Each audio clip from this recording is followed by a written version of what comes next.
My sister announced she was pregnant at my wedding, and the truth came out fast. She stood up during the toasts and told 200 guests she was expecting, complete with tears and a sonogram photo. Everyone rushed to congratulate her while I stood there in my wedding dress, completely ignored. But my maid of honor is a labor and delivery nurse, and she noticed something very wrong with that sonogram. 28F, just got married 3 weeks ago to my husband David, 30M. We'd been planning this wedding for 18 months. It was supposed to be the happiest day of my life. My sister, Christina, 25F, was a bridesmaid. That's important. Christina and I have always had a complicated relationship. She's the baby of the family, and she's been spoiled rotten since birth. I don't say that to be mean, it's just fact. When she was 16 and wrecked Mom's car joyriding, Mom bought her a new car so she wouldn't be traumatized. When she dropped out of college after one semester, Dad paid off her student loans so she could find herself. When she got fired from 3 jobs in 2 years, they supported her financially while she figured out her path. Meanwhile, I put myself through college, worked full-time while getting my master's, and saved every penny for this wedding. My parents contributed $3,000. Christina's last birthday party, her 25th, cost them $8,000. But I'm not bitter. Much. The wedding was beautiful. We had it at a vineyard, 200 guests, perfect weather. The ceremony went off without a hitch. David cried during his vows. I cried during mine. It was everything I dreamed of. Then came the reception. Dinner was served. People were eating, laughing, drinking. The atmosphere was perfect. Then my best man stood up to give his toast. He said lovely things about David. Then my maid of honor, Rachel, 29F, stood up. Rachel and I have been best friends since middle school. She's a labor and delivery nurse at the biggest hospital in our city. This becomes relevant very soon. Rachel gave a beautiful toast about our friendship, about how she knew David was the one when she saw how he treated me. People were laughing and crying in all the right places. She raised her glass for the final cheers. And then Christina stood up. She wasn't scheduled to give a toast. She wasn't on the program. But she stood up, tapped her champagne glass, which was actually just sparkling cider, I noticed, and said, I have an announcement. Everyone turned to look at her. She was beaming, practically glowing with excitement. I'm pregnant. The room exploded. People started clapping, cheering, rushing over to her. My aunt started crying. My mom screamed and ran to hug her. Christina pulled out her phone and started showing people something, a sonogram picture. I just stood there in my wedding dress, watching my wedding reception turn into Christina's pregnancy announcement party. David squeezed my hand under the table. Are you okay? He whispered. I wasn't okay. But what could I do? Make a scene at my own wedding? Tell everyone to stop congratulating my sister? I'd look like a jealous monster. Rachel was still standing with the microphone. She looked at me, looked at Christina, and I saw her face do something weird. She sat down slowly, staring at Christina with this intense expression I couldn't read. Christina milked it for everything. She talked about how surprised she was, how she'd just found out that morning, seriously, how she couldn't keep it to herself. She showed people the sonogram on her phone. Everyone cooed over it. My mom came over to me, still crying. Isn't it wonderful? You're going to be an aunt. Yeah, Mom. Wonderful. At my wedding. Oh, honey, don't be selfish. This is a miracle. She's been so worried she couldn't have children. This was news to me. Christina had never mentioned wanting children. She'd never mentioned trying for children. She didn't even have a boyfriend as far as I knew. As if reading my mind, my aunt called out, Who's the father? Christina's smile faltered for just a second. He's not in the picture. I'm doing this alone. Strong, independent woman. She laughed, but it sounded forced. The party continued, but the energy had shifted. People kept congratulating Christina. Some people congratulated me too, almost as an afterthought. Our first dance as husband and wife got polite applause. Christina's pregnancy got a standing ovation. Rachel pulled me aside during a slow song. Can I see your phone? Why? Just trust me. I handed it over. She pulled up Christina's Instagram, scrolled through recent posts. Has she posted anything about a boyfriend? About dating anyone? Not that I've seen. Why? When did she say she found out she was pregnant? This morning, apparently. Rachel made a noise that sounded like, She handed my phone back. I need to see that sonogram picture. Rachel, what's going on? Maybe nothing, but something feels off. An hour later, Rachel cornered Christina near the bathrooms. I watched from across the room as Rachel asked to see the sonogram. Christina showed her phone proudly. Rachel zoomed in, studied it, asked questions. Christina was animated, talking with her hands. Then Rachel said something that made Christina's face go pale. Christina snatched her phone back and walked away quickly. Rachel came straight to me. That sonogram is fake. What? I'm 100% certain. Multiple things wrong with it. First, the date stamp says it's from 4 days ago, not this morning.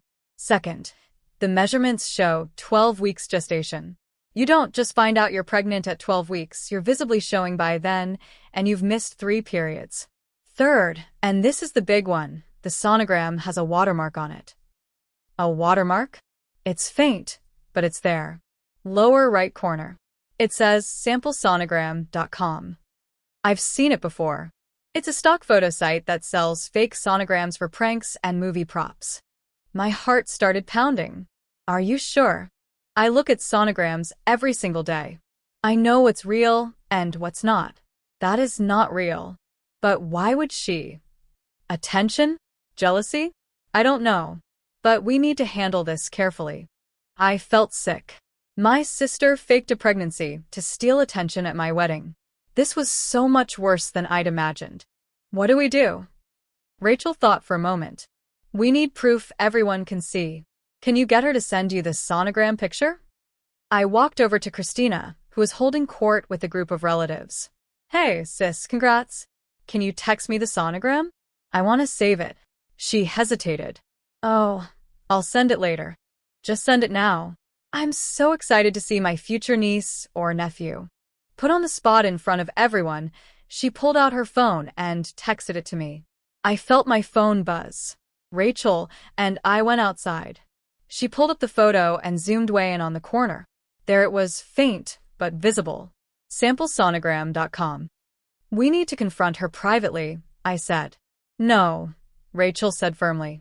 She made a public announcement. This needs a public correction. Otherwise, she'll gaslight you, cry, and make you the bad guy. Everyone will believe her sob story. I can't make a scene at my own wedding. You're not making the scene. She already did that. You're just correcting the record. David came outside.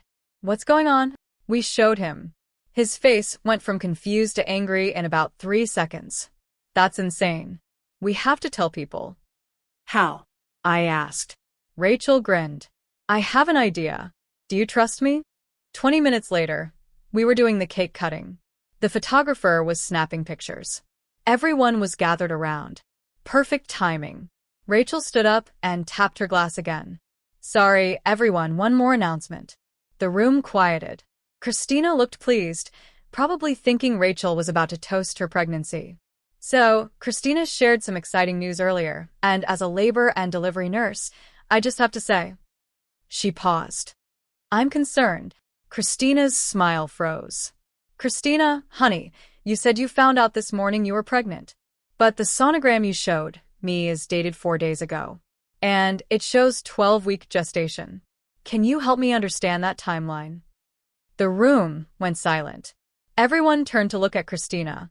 I meant I confirmed it this morning. Christina stammered. Confirmed what? You already had a dated sonogram. From 4 days ago. Showing 3 months of pregnancy. Rachel's voice was kind but firm, the way I imagine she talks to patients. And sweetie, at 12 weeks you'd be showing. Your pants wouldn't fit right. You'd have symptoms. Have you been sick? Tired? Yes. I've been very tired. But you were dancing earlier. Drinking champagne. It's sparkling cider. Right. Because you're pregnant. But here's the thing. Rachel pulled out her phone. She'd airdropped the photo to herself. She zoomed in and held it up. This sonogram has a watermark. See? Right there. SampleSonogram.com. It's a stock photo. Gasps around the room. My mother grabbed the phone from Rachel's hand and stared at it. Her face crumpled. Christina went bright red. That's not. You can't see that. I can see it, said my cousin James, looking at his own phone where Christina had sent him a copy earlier. Holy crap, it's right there. It's a smudge. Christina insisted. It's a watermark, Rachel said calmly. Christina, are you actually pregnant? Everyone stared. The silence was deafening. Christina looked around wildly, like a trapped animal. She looked at Mom, at Dad, at me. Then she burst into tears and ran out. Mom ran after her. So did Dad.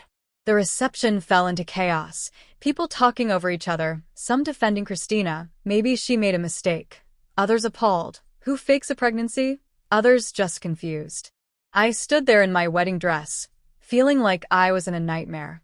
David's mom came up to me. Sweetheart, I'm so sorry. This is awful. I don't understand why she'd do this. Rachel hugged me. Because she couldn't stand you being the center of attention. Not for one day. The party limped along for another hour, but the joy was gone. People started leaving early. Some apologized to me. Some left without saying goodbye, probably embarrassed they'd been part of it. My photographer came up to me. Hey, I got some great shots before all that. Want to do some more pose photos? Try to end on a good note. David and I did a few more pictures, but my heart wasn't in it. The day was ruined. We found out later what happened with Christina. Mom found her in her car, sobbing. Christina admitted she wasn't pregnant. She'd found the sonogram online. She'd planned the whole thing. Why? Because everyone always cares more about Emma, she'd said. Emma's perfect. Emma's wedding. I'm tired of being invisible. Mom, to her credit, was furious. Dad was speechless. They brought Christina back inside and made her apologize to me in front of everyone who was left. It was the worst apology I've ever heard. Christina could barely look at me. She said, I'm sorry I lied. I was having a hard time and I made a mistake. A mistake. Like she'd added wrong on her taxes. Not like she'd deliberately sabotaged my wedding with an elaborate hoax. David and I left for our honeymoon the next day, but the whole thing was overshadowed. I cried on the plane. I cried at the resort. David was wonderful and supportive, but I felt robbed. When we got back, I blocked Christina on everything. Mom called begging me to forgive her. She's your sister. She's struggling. She faked a pregnancy at my wedding, Mom. She's embarrassed. Everyone knows now. Isn't that punishment enough? No. No, it wasn't. Update 1. The fallout, 1 week after the wedding. The story spread. Fast. Several guests posted about it on Facebook before I could even process what happened. It went semi-viral in our social circle. Christina became known as the girl who faked a pregnancy at her sister's wedding. She tried to control the narrative on Instagram, posted a long story about mental health struggles and making a mistake in a moment of weakness. Painted herself as the victim. Some people bought it. But then my aunt, Dad's sister, commented, You planned this. You bought a fake sonogram. You practiced your announcement. This wasn't a moment of weakness. It was premeditated. Christina deleted the post. She sent me a long text. Everyone hates me now, and it's your fault. You could have let it go. You could have talked to me privately. But you had to humiliate me in front of everyone. You're vindictive, and you've always been jealous that Mom and Dad love me more. I didn't respond. David wanted to. He typed out several angry responses. I made him delete them all. My parents were in denial at first. Then they tried to explain it away. Then they got angry at me for making a big deal out of it. She apologized, Mom said. What more do you want? A genuine apology would be a start. Some acknowledgement of how calculated this was. She's your sister. And it was my wedding. We haven't spoken since. Rachel has been amazing. She's gotten some backlash too. People saying she should have handled it privately. She doesn't care. I did the right thing, she told me. Christina made a public lie. It needed a public correction. I'm in therapy now, processing all of this. My therapist says Christina's behavior shows signs of histrionic personality disorder, a pattern of attention-seeking behavior. She asked if Christina had done things like this before. And when I really thought about it, yes. Constantly.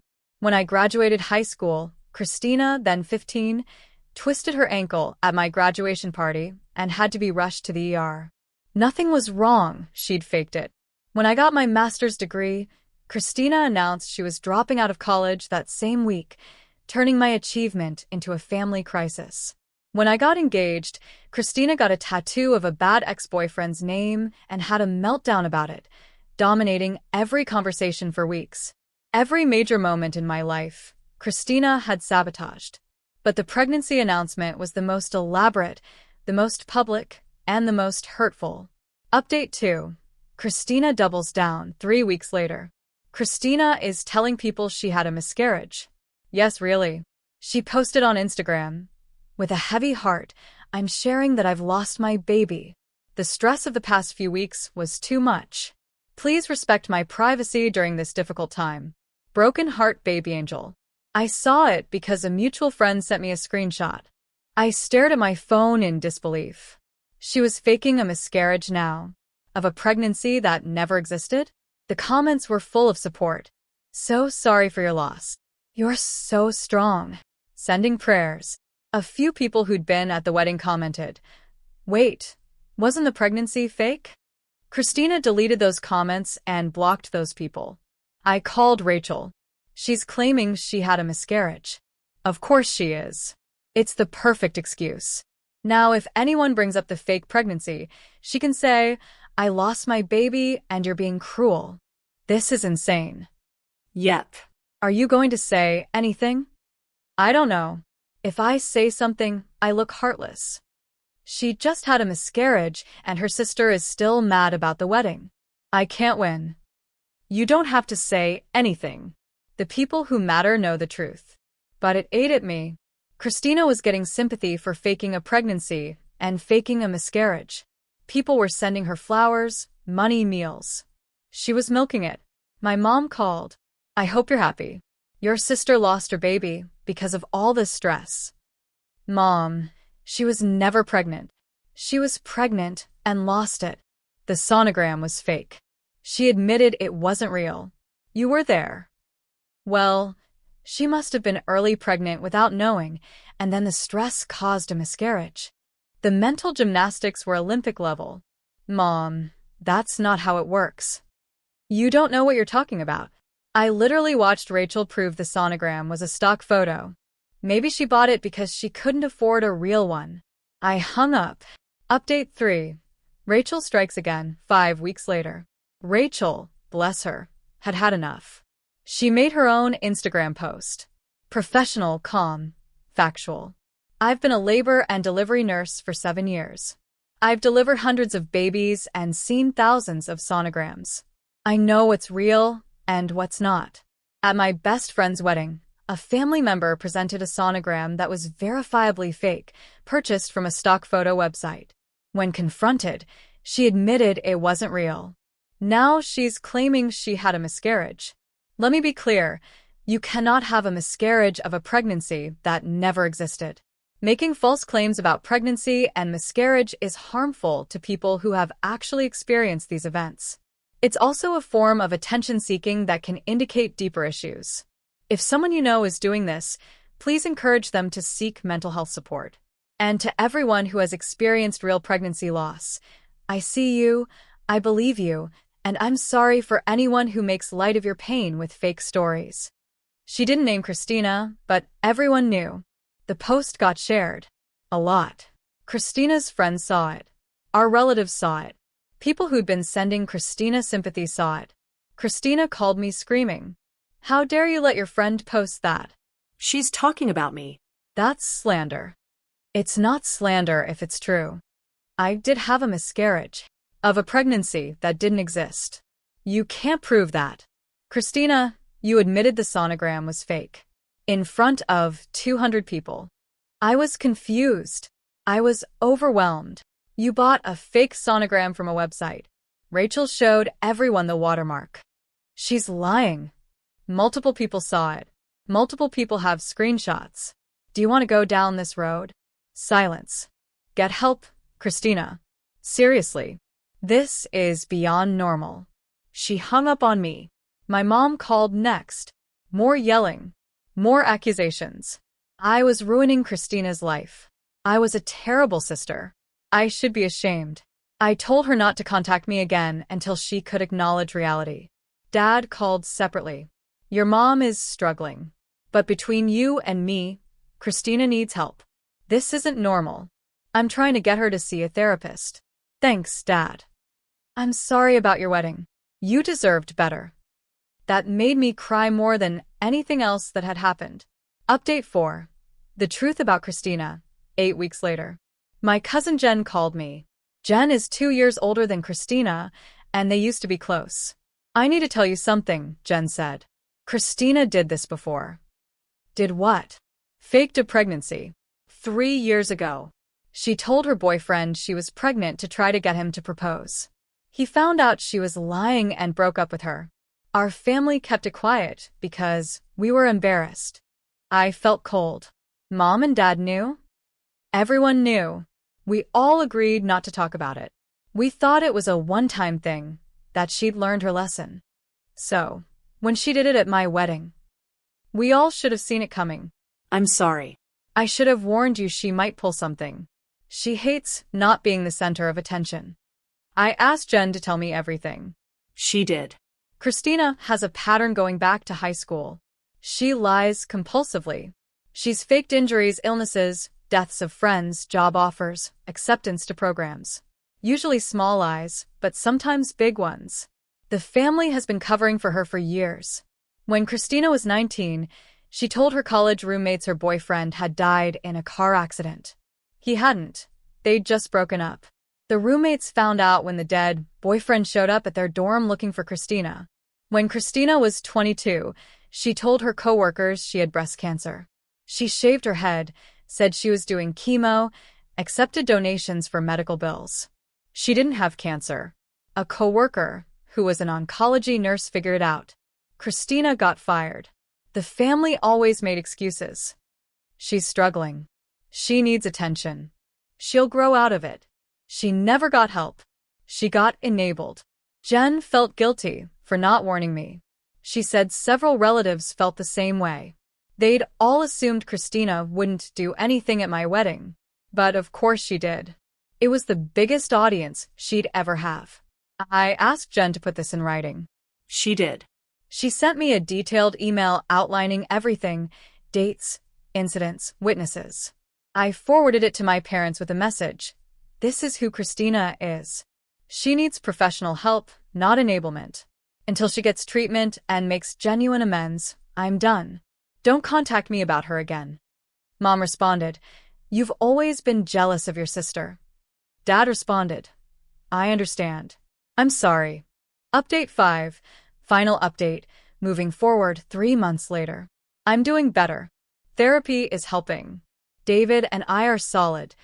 This whole situation actually brought us closer together. He's been my rock. We did a redo wedding dinner with just close friends. About 20 people who actually cared about celebrating us. No family drama. It was lovely. We laughed, we cried, good tears this time, and Rachel gave another toast about friendship and loyalty. It felt like the closure I needed. Christina is supposedly in therapy now. Dad told me this. I'm still not in contact with her. He says the therapist diagnosed her with histrionic personality disorder and narcissistic personality disorder. She's on medication and doing DBT, dialectical behavior therapy. Dad is cautiously hopeful. I'm not. Christina sent me a letter through Dad. A real, handwritten letter. It was 6 pages long.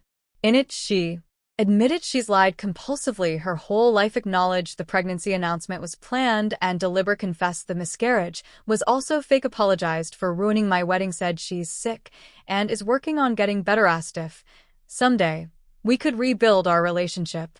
It was the first real apology I'd gotten from her. It sounded sincere, but trust takes time. I wrote back, I appreciate your honesty. I hope you get the help you need. I'm not ready to have a relationship with you yet. Maybe someday. For now, I need space. Dad delivered it. Christina reportedly cried but understood. Mom is still in denial. She's told people I'm being dramatic and holding a grudge. We're not speaking. I've made peace with that. Some relationships aren't worth saving. The extended family is split. Some people think I should forgive Christina now that she's getting help. Others support my decision to maintain boundaries. I've learned who my real family is, and it's not always the people you share DNA with. Rachel and I are closer than ever. She stood up for me when my own family wouldn't. She's the sister Christina never was. My wedding photos came back. The photographer did an amazing job of capturing the beautiful moments. The first look, the ceremony, our first dance. The album ends right before Christina's announcement. It's like that part of the night never existed. The photographer actually apologized for not getting any photos after that point. I told her she did me a favor. I look at those photos and I remember the good parts. The way David looked at me during our vows. The sound of our friends laughing. The sunset over the vineyard. Christina stole the end of my night, but she didn't steal everything. I'm learning that's enough. Someone asked me if I regret having Rachel expose Christina publicly instead of privately. Honestly, No. if we'd handled it privately, Christina would have gotten away with it. Everyone would have believed her pregnancy was real. She would have faked the miscarriage anyway. People would have sent her money and gifts for a baby that never existed. And she would have learned that her lies work. Instead, she faced consequences. Real, immediate, social consequences. It embarrassed her. It should have. She did an embarrassing thing. I hope she actually gets better. I hope the therapy works. I hope she stops lying compulsively and learns to get attention in healthy ways. But her recovery isn't my responsibility. My responsibility is to protect my own peace and my own marriage. David and I celebrated our 3-month anniversary last week. We went back to the vineyard where we got married and had a picnic in the exact spot where we said our vows. We retook some of our wedding photos, just us, no bridal party, no drama. Just two people who love each other. That's the marriage I'm building. One with strong boundaries, honest communication, and no tolerance for toxic behavior, even from family. Christina is someone else's problem now. I'm done setting myself on fire to keep her warm. To anyone dealing with a toxic family member, you are not obligated to maintain relationships with people who hurt you, even if you share blood. You are allowed to protect your peace. You are allowed to set boundaries. You are allowed to walk away. My wedding day didn't end the way I'd planned. But my marriage? My marriage is everything I hoped for. And that's what really matters.